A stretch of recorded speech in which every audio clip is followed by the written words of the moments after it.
2019 ശ്രീലങ്കയെ നടുക്കിയ ഈസ്റ്റർ ഞായറാഴ്ചത്തെ ബോംബാക്രമണങ്ങൾ ആസൂത്രണം ചെയ്തതും നിയന്ത്രിച്ചതും രാജ്യത്തെ മുൻ ഇന്റലിജൻസ് മേധാവിയായിരുന്ന മേജർ ജനറൽ സുരേഷ് സെല്ലയായിരുന്നുവെന്ന് ഔദ്യോഗികമായി പാർലമെന്റിൽ വെളിപ്പെടുത്തി ശ്രീലങ്കൻ സർക്കാർ.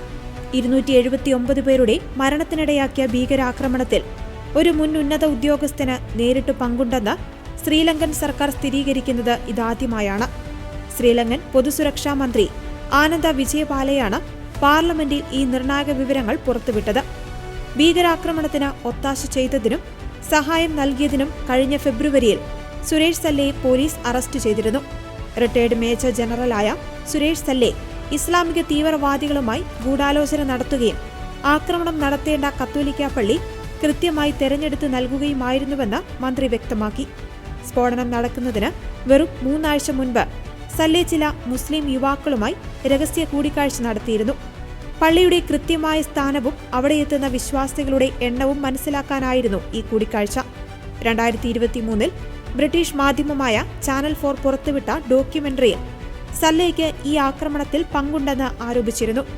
ആ വർഷത്തെ പ്രസിഡന്റ് തെരഞ്ഞെടുപ്പിൽ ഗോട്ടബയ രാജപക്സെയ്ക്ക് അനുകൂലമായ സാഹചര്യം ഒരുക്കുവാനും ജനങ്ങൾക്കിടയിൽ ഭീതി പടർത്താനുമാണ് സ്ഫോടനത്തിന് വഴിവിട്ട സഹായം നൽകിയതെന്നാണ് പുറത്തുവരുന്ന സൂചനകൾ. സ്ഫോടനം നടന്ന് 2 ദിവസത്തിനു ശേഷം ഗോട്ടബയ രാജപക്സെ തന്റെ പ്രസിഡന്റ് സ്ഥാനാർത്ഥിത്വം പ്രഖ്യാപിക്കുകയും തീവ്രവാദത്തെ അടിച്ചമർത്തുമെന്ന വാഗ്ദാനത്തിൽ വലിയ ഭൂരിപക്ഷത്തോടെ അധികാരത്തിൽ വരികയും ചെയ്തിരുന്നു.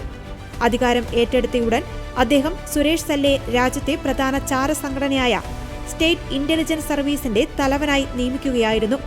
സുരേഷ് സെല്ലയെ ചോദ്യം ചെയ്തതിൽ നിന്ന് ലഭിച്ച വിവരങ്ങളുടെ അടിസ്ഥാനത്തിൽ ശ്രീലങ്കൻ മുൻ പ്രസിഡന്റ് ഗോട്ടബയ രാജപക്സെ രാജ്യം വിട്ടുപോകുന്നത് തടഞ്ഞുകൊണ്ട് കോടതി ഉത്തരവിട്ടിട്ടുണ്ട്. കേസിൽ രാജപക്സെ ഔദ്യോഗികമായി പ്രതി ചേർത്തിട്ടില്ലെങ്കിലും ഉടൻ തന്നെ അന്വേഷണ സംഘം അദ്ദേഹത്തെ ചോദ്യം ചെയ്യുമെന്നാണ് റിപ്പോർട്ടുകൾ. അതേസമയം തനിക്കെതിരെയുള്ള ആരോപണങ്ങൾ സുരേഷ് സെല്ലെ അഭിഭാഷകൻ മുഖേന നിഷേധിച്ചു.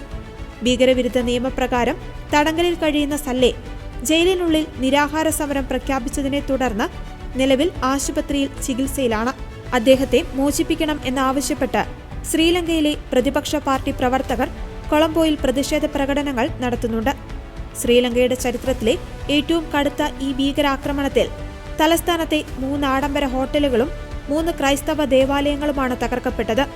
വർഷങ്ങൾക്ക് ശേഷവും ആഴത്തിലുള്ള മുറിവായി അവശേഷിക്കുന്ന ഈ ദുരന്തത്തിന് പിന്നിലെ രാഷ്ട്രീയ ഗൂഢാലോചനകളാണ് ഇപ്പോൾ പുറത്തുവരുന്നത്.